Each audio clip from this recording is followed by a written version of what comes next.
Hello again, very good evening to you. It has turned a bit soggy across many parts of England and Wales today, and the wet theme is going to continue through the next few days.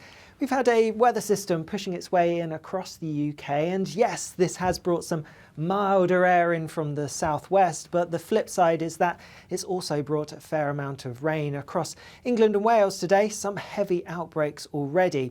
We are going to stick with the largely cloudy, wet picture here as we go through this evening and overnight, with more rain also feeding into parts of Northern Ireland as we go through the early hours of Wednesday as well. However, across Scotland, we're going to stick with the largely dry and clear conditions.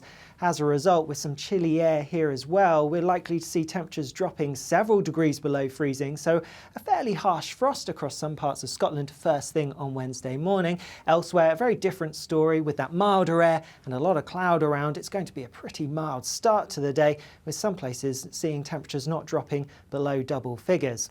Otherwise, and as we go through Valentine's Day, it is looking rather grey, gloomy and cloudy for many places. Outbreaks of rain, which could be a little bit heavy at times, and also perhaps something a bit more persistent, initially in the south, but also some persistent rain spreading across Northern Ireland, Northern England and into Scotland too. As this persistent rain hits that chillier air across Scotland, we could see some sleet or snow over the higher ground, but this is nothing unusual for the time of year.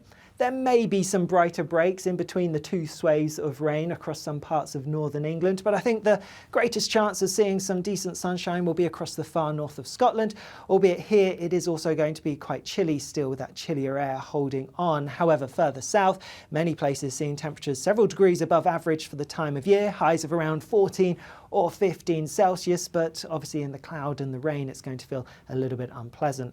More cloudy, wet weather to come as we go through the end of Wednesday and overnight into Thursday. In fact, the cloud will spread across the whole of the UK, even towards northern parts of Scotland, and further outbreaks of rain, and some of these will be pretty heavy too. Because of the cloud spreading to all parts and the milder air becoming more widespread too, it is again going to be a mild night. Temperatures across much of England and Wales similar to Tuesday night, but in the north across Scotland, where I am expecting that frost first thing on Wednesday morning, it's going to be a much milder start to the day on Thursday morning.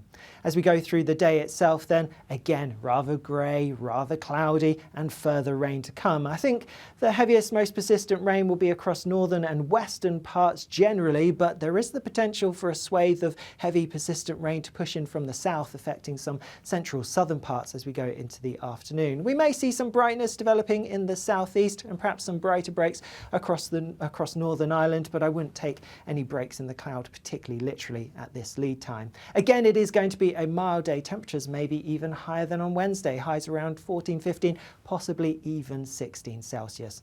As we go later on in the week, and the weather system that's going to bring the heavy rain through Thursday clears away towards the east, and then we do see a weak ridge of high pressure building, so the weather's likely to quieten down for a time as we go into Friday, but that doesn't last particularly long, with more rain on the cards as we head towards Saturday. Now, Annie does have our deep dive available on our YouTube channel, which is worth a watch, so do check that out. Otherwise, I'll see you again soon. Bye-bye.